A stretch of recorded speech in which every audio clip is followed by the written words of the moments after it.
Assalamualaikum warahmatullahi wabarakatuh. Di kesempatan kali ini saya menunjukkan 3 buah jenis fosil, yaitu fosil Galih Kelor. Ini adalah fosil Galih Kelor Jumat Kliwon yang sudah sering saya tunjukkan kepada sahabat-sahabat semuanya, khususnya buat sahabat-sahabat subscriber yang selalu menyaksikan video-video saya sebelumnya, bahwasanya ini sudah sering saya tunjukkan fosil Galih Kelor Jumat Kliwon dalam ukuran lionting. Terus yang kedua, ini juga sudah pernah saya tunjukkan beberapa bulan yang lalu, yaitu fosil kacang. Ya, ini natural, asli fosil kacang, dan sudah pernah saya tunjukkan tes-tesannya.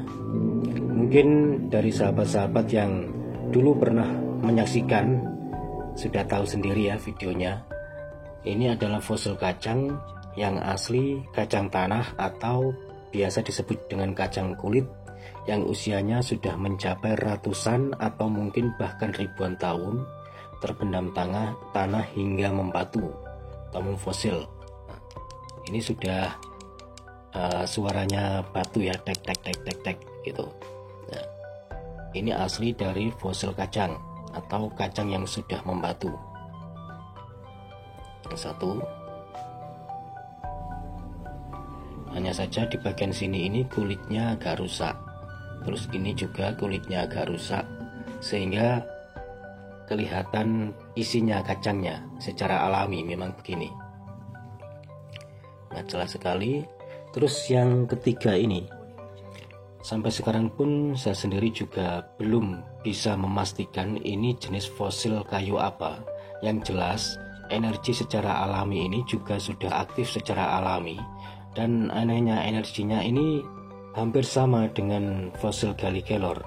Artinya sama, itu energinya yang saya rasakan itu sama, dan juga sama-sama kuatnya. Ini juga pernah saya tunjukkan kepada sahabat-sahabat mungkin 1 tahun yang lalu di video saya sebelumnya. Ini juga lumayan kuat pada saat saya tes, saya bidik senapan angin sasaran gelas seperti beberapa bulan yang lalu. Nah, di sini kenapa saya menunjukkan 3 jenis fosil ini, yaitu fosil kacang, fosil Galih Kelor dengan fosil kayu. Sekali lagi saya mohon maaf tidak berani memastikan karena saya sendiri juga tidak paham. Ini juga pernah saya tanyakan kepada sahabat-sahabat saya, penuh tanda tanya, belum bisa memberikan kepastian jawabannya ini adalah fosil kayu apa gitu. Yang jelas ini energinya sudah aktif secara alami dan cukup kuat sekali. Ini sudah lama saya simpan, dan ini memang asalan lama. Ini bentuk lama, maksudnya bukan garapan orang zaman sekarang kalau saya lihat. Karena dari bentuk asalnya pun juga cukup menciri khaskan bahwasanya ini adalah ciri khas atau hampir menyerupai asahan zaman dahulu. Kalau zaman sekarang kan kalau diasah itu memakai mesin, sehingga tidak seperti ini, berbeda dengan metode pengasahan di zaman dahulu yang mana alatnya masih sangat terbatas. Mungkin diasah hanya menggunakan sesama batu atau diasah dengan asahan yang terbuat dari batu atau amplas gitu saja. Terus sedangkan yang fosil Galih Kelor Jumat Kliwon ini juga aktif secara alami tentunya. Sedikit agak lebih besar ukurannya, namun energinya sama, anehnya di situ. Nah, sedangkan yang kacang ini energinya agak berbeda dengan fosil kayu yang saya pegang ini. Kedua fosil kayu, yaitu fosil Galih Kelor dengan fosil kayu ini, meskipun sama-sama kuatnya, tapi energinya agak berbeda. Nah, terus perbedaannya di mana? Nah, ini perbedaannya ini yang saya agak kebingungan untuk menjelaskannya, teman-teman. Ini soal rasa masalahnya, sehingga saya tidak bisa menjelaskan secara detail, secara terperinci perbedaannya bagaimana. Yang jelas ada perbedaan itu. Dan fosil kacang ini energinya juga sudah aktif secara alami. Nah, ini aktif alami, sudah pernah saya tunjukkan tes-tesannya waktu itu. Nah, di sini sekali lagi saya tunjukkan, di sini juga kalau masih dalam bentuk kacang belum fosil, ini ibarat kulitnya ini mengelupas, tinggal bagian isi dalam kacangnya. Hanya saja ini sudah membatu.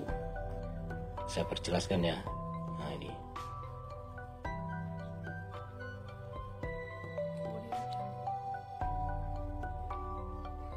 Kesemuanya ini aktif, fosil kacang, fosil Galligeller Jumat Kliwon dengan fosil kayu.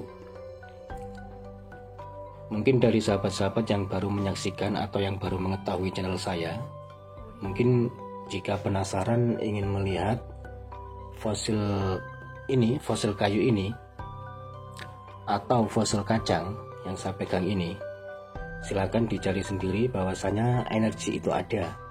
Memang zaman dahulu kita sering menjumpai yang namanya fosil kacang dipakai untuk jimat atau apapun, yang pasti biasanya yang namanya fosil kacang itu biasa dipakai untuk jimat. Kenapa? Dikarenakan memang ada himpunan energi secara alami yang tidak kasat mata namun dapat dirasakan dan bisa dimanfaatkan oleh pemakainya. Makanya zaman dahulu dipakai untuk jimat karena menghimpun energi secara alami yang sudah aktif. Tapi apakah semua fosil kacang itu energi secara alaminya aktif? Belum tentu, teman-teman. Nah, meskipun fosil kacang itu langka dan ada beberapa fosil kacang, tidak semuanya fosil kacang itu energinya aktif secara alami. Meskipun menghimpun energi secara alami, kadangkala energi itu pasif sehingga tidak bisa dimanfaatkan oleh pemakainya, gitu. Makanya untuk mendapatkan benda-benda yang aktif secara alami yang zaman dahulu sering dipakai untuk jimat oleh para leluhur kita, itu cukup langka sekali, karena yang dicari selain dari bahannya pun juga tidak mudah untuk didapatkan. Selain itu, yang aktif ini memang cukup langka sekali. Seperti halnya fosil Galligeller yang aktif secara alami itu cukup langka. Sedangkan fosil Galligellernya itu tidak langka, banyak sekali kita jumpai. Fosil kayu lainnya juga begitu. Untuk fosil kayu yang lainnya itu juga banyak. Hanya saja yang aktif secara alami itu yang langka. Seperti halnya fosil kacang ini. Fosil kacang selain bahannya yang langka, juga yang aktif secara alami juga lebih langka lagi tentunya, gitu. Ya baik, pada perjumpaan kali ini cukup sekian dulu teman-teman ya. Kurang lebihnya saya mohon maaf, semoga bermanfaat khususnya buat sahabat-sahabat yang masih pemula. Wassalamualaikum warahmatullahi wabarakatuh. Rahayu, salam budaya.